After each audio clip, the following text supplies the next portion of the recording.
Go.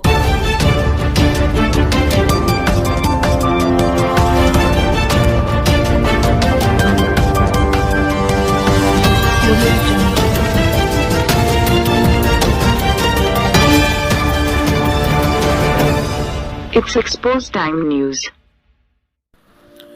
आज ख़ान लियाकत अली ख़ान की यौम पैदाइश है।